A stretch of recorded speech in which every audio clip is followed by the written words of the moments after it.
Welcome to channel. இன்னைக்கு நம்ம ஒரு வெரைட்டி ரைஸ் ரெசிபி தாங்க பார்க்க போறோம். குடைமிளகாய் சாதம். இந்த சாதம் சாப்பிட்றதுக்கு டிஃப்ரெண்டா ரொம்ப டேஸ்டா இருக்குங்க. வாங்க எப்படி செய்யறதுன்னு பார்க்கலாம். நம்ம சேனல் சப்ஸ்கிரைப் பண்ணாதவங்க சப்ஸ்கிரைப் பண்ணிக்கோங்க. பக்கத்துல இருக்க நோட்டிபிகேஷன் பெல் ஐகான் பிரஸ் பண்ணி அதுல ஆல் அப்படிங்கிற ஆப்ஷன் செலக்ட் பண்ணிக்கோங்க. ஃபர்ஸ்ட் ஒரு பேன் வச்சுக்கோங்க. ஒரு டீஸ்பூன் கடலைப்பருப்பு, ஒரு டீஸ்பூன் உளுத்தம் பருப்பு சேர்த்து வறுத்துக்கலாம். அடுப்பு சிம்மில் வச்சுக்கோங்க. 1.25 டீஸ்பூன் மல்லி, ஒரு டீஸ்பூன் சீரகம், 2 வரமிளகாய் சேர்த்து வறுத்துக்கோங்க.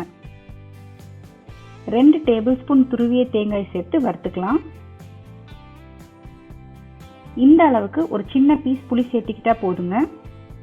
தேங்காய் சேர்த்ததும் ரொம்ப வறுக்க வேண்டாம். இப்போ இது எல்லாத்தையும் ஒரு மிக்சி ஜாரில் சேர்த்துக்கலாம். 1/4 டீஸ்பூன் மஞ்சத்தூள், கொஞ்சம் பெருங்காயத்தூள் சேர்த்து எல்லாத்தையும் தண்ணி சேர்த்தாம ஒரு பவுடரை அரைச்சி எடுத்துக்கலாம். இப்போ ஒரு கடாய் வச்சு 1 டேபிள் ஸ்பூன் நெய் ஊற்றிக்கோங்க. 1 டீஸ்பூன் கடுகு, ஒரு வரமிளகாய் கிள்ளி போட்டுக்கலாம். 1/2 கப் அளவுக்கு குடைமிளகாய் சேர்த்து ஒரு 2 நிமிஷம் வதக்கிக்கலாம். குடைமிளகாய்க்கு மட்டும் ஒரு பிஞ்ச் அளவுக்கு உப்பு சேர்த்திக்கலாம். இப்போ நம்ம அரைச்சி வச்சிருக்க மசாலா ஒரு 3 டீஸ்பூன் சேர்த்துக்கலாம்.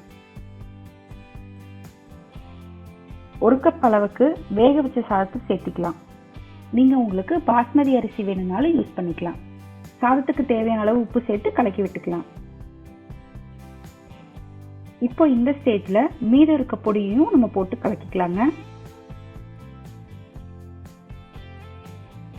அவ்வளோதாங்க, சுவையான குடைமிளகாய் சாதம் தயார். ரொம்ப நல்லாயிருக்கும். கண்டிப்பாக வீட்டில் செஞ்சு பார்த்துட்டு எப்படி இருந்துச்சுன்னு எனக்கு கமெண்ட் பண்ணுங்கள். நன்றி.